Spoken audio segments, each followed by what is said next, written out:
الذين آمنوا وتطمئن قلوبهم بذكر الله ألا بذكر الله تطمئن القلوب. وما ارسلنا قبلک من المرسلین، ہم نے آپ سے پہلے جتنے رسول بھیجے سب کے سب کھانا کھاتے تھے اور بازاروں میں بھی چلتے پھرتے تھے، اور ہم نے تم میں سے ہر ایک کو دوسرے کی آزمائش کا ذریعہ بنا دیا، کیا تم صبر کرو گے؟ تیرا رب سب کچھ دیکھنے والا ہے۔ کچھ لوگ صرف صبر ہوتے ہیں، ان کے ساتھ آپ کو صبر ہی کرنا پڑتا ہے۔ پورے پارے کو پڑھنے کے بعد جو آپ کو آخری سوچ دی جا رہی ہے وہ یہی دی جا رہی ہے کہ انجام کون سا پسند ہے، بدترین جہنم یا اعلیٰ ترین جنت؟ تو بدترین جہنم کے لیے تشیع الفاحشہ میں حصہ ڈالتے رہو، اور اعلیٰ ترین جنت کے لیے تم اپنے آپ کو مقصد سے کھپا کر جنت کی نیکیوں کی طرف بلانے والے گروہ میں ٹیم ورک کر لو، جو سورۃ نور کا پیغام تھا، اور اندھیروں سے نکل کر روشنیوں میں آنے والے ہی دوسروں کو روشن کریں گے۔ اور اس رستے میں اگر کسی انسان کے ساتھ نہیں بنتی تو تصبرون پہ عمل کر کے صبر کر لو۔ اللہ تعالیٰ سے دعا ہے کہ ہم بہترین طریقے سے عمل کریں۔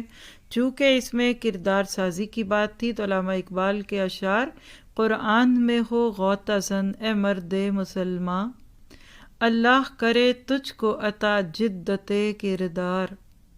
تجدید چاہیے، ری فارمیشن چاہیے، نشاط ثانیہ چاہیے آج کے مسلمان کو۔ تبھی تو کہتے ہیں نا کہ پڑھ سبق پھر پڑھ صداقت کا، امانت کا، شجاعت کا، لیا جائے گا تجھ سے کام دنیا کی امامت کا۔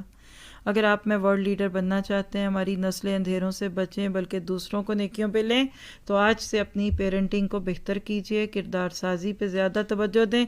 یہ پارا جو ایکسٹرا ٹائم ہوتا ہے یہ کردار سازی کا ہوتا ہے۔ اینڈ پہ انشاءاللہ ہم اس سال اپنے اس دورہ قرآن کو جب ایڈٹ کریں گے تو آپ خود دیکھ لیں گے کہ آپ کا پورا دورہ قرآن لیس دین 2 آورز کا ہے، اور کردار سازی اور ایکسٹرا چیزیں الگ ہیں، اس کو الگ کرائیں گے تاکہ اگلے سالوں میں آپ پورے شعور کے ساتھ لیس دین 2 آورز کا دورہ قرآن آفر کر سکیں، اور الحمدللہ وہ بھی اپنی جگہ پورا ہوگا۔ اللہ تعالی ہمیں ضائع ہونے سے بچا لے۔ اگلے اشعار بھی پڑھ دوں: جو حرف قل الف میں پوشیدہ ہے اب تک، اس دور میں شاید وہ حقیقت ہو نمودار۔ الف کیا ہے بھلا؟ سمجھ آیا آپ کو یہ کس طرف ہے اشارہ؟ یسألونک ماذا ینفقون، سوال کیا تھا کہ کیا خرچ کریں، تو جواب ملا تھا الف۔